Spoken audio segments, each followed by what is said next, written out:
তুমি বান্দা ফজরটা কাটায় দিলা ঘুমের ঘরে। ফজরের সময় যখন মুয়াজ্জিন আল্লাহু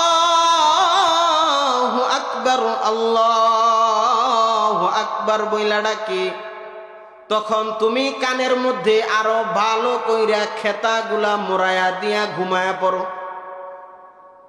কিন্তু আল্লাহ পাক তোমাকে ডাক দিলেন, ও বান্দা নামাজের জন্য আসো। কিন্তু তুমি বান্দা নামাজের জন্য আসলা না, কিন্তু তুমি বান্দা আল্লাহ পাকের ডাকে বিন্দু পরিমাণ সাড়া দিলা না। আল্লাহ পাক যখন বান্দা তোমারে জোহরের সময় ডাকে, ও বান্দা আয় আয় আয়, মসজিদের মধ্যে আয়, এসে আমি মালিকের সামনে 4টা রাকাত নামাজ আদায় করে নাও।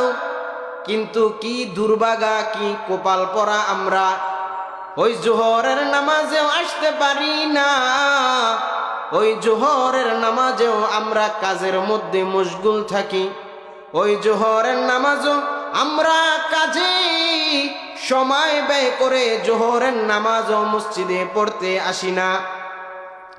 আল্লাহ পাক যখন আবার আসরের সময় বান্দারা ডাকে, ও বান্দা আয়, আসরের নামাজ পড়তে আয়, তখনও বান্দা খেলাধুলার মধ্যে মশগুল থাকে।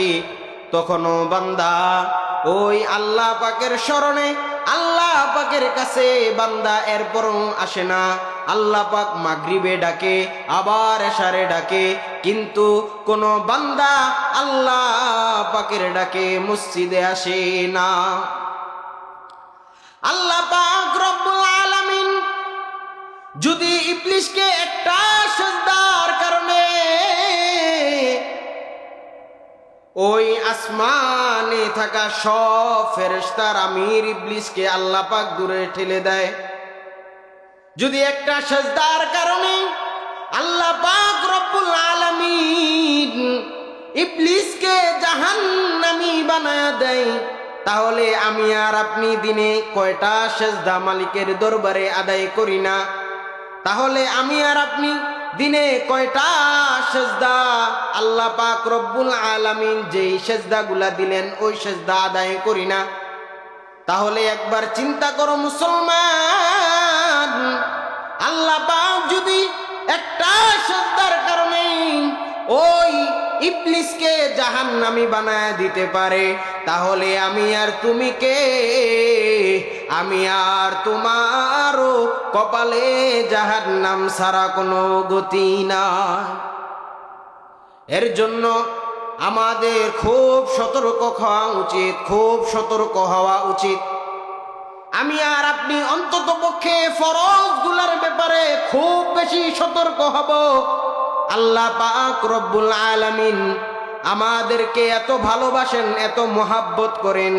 সাধারণ দুনিয়ার মানুষ যখন একজন আরেকজনকে ভালোবাসি, দুনিয়ার এই ভালোবাসা তো আর একেবারে চিরস্থায়ী ভালোবাসা নয়, একদিন না একদিন বিচ্ছেদ হয়ে যায়।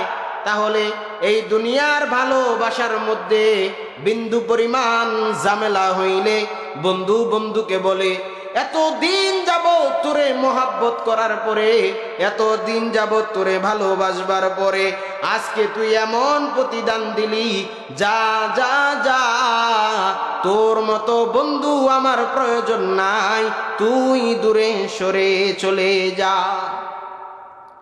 তাহলে আল্লাহ পাক রব্বুল আলামিন আমাকে আপনাকে এত আদর করে বানাইলেন, এত যত্ন করে বানাইলেন, এত মোহাব্বত করে বানাইলেন, কিন্তু আল্লাহ পাক রব্বুল আলামিনের আদেশগুলা আমরা অমান্য করি।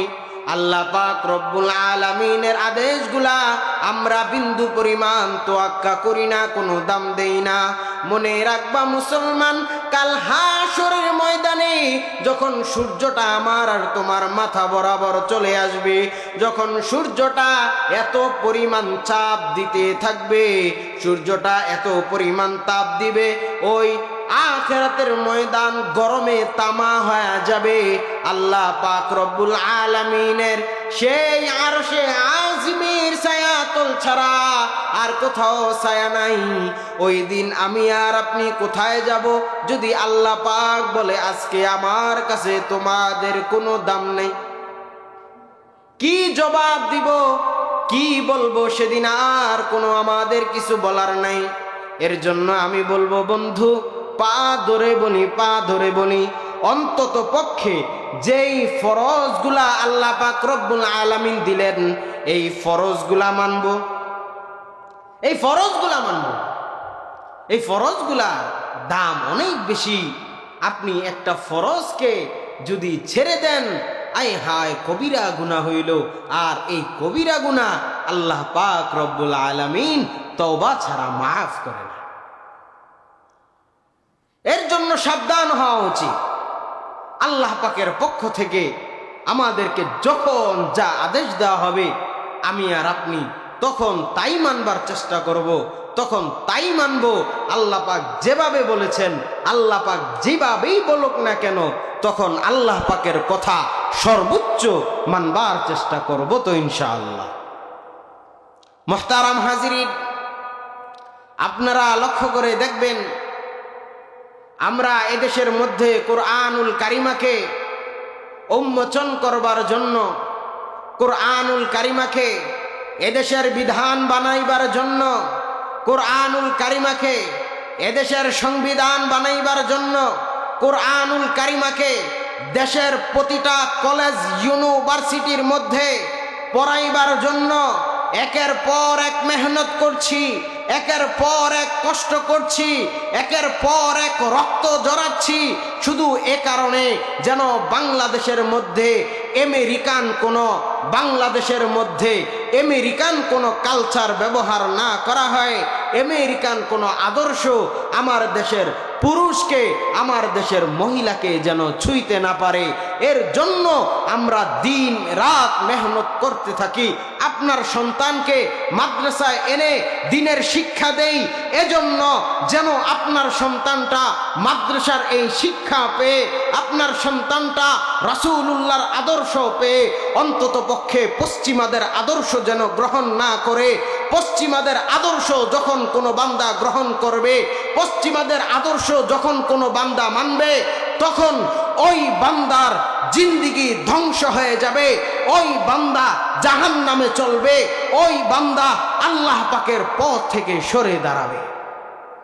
মুহতারাম হাজিরিন, আজকাল এই আমেরিকান আদর্শ থেকে আমাদের মাদ্রাসার ছাত্ররাও দূরে নয়, বরং আমাদের মাদ্রাসার ছাত্ররাও আমেরিকান আদর্শগুলোকে এভাবেই লালন করছে, আমেরিকান আদর্শগুলোকে এভাবেই বুকে ধারণ করেছে।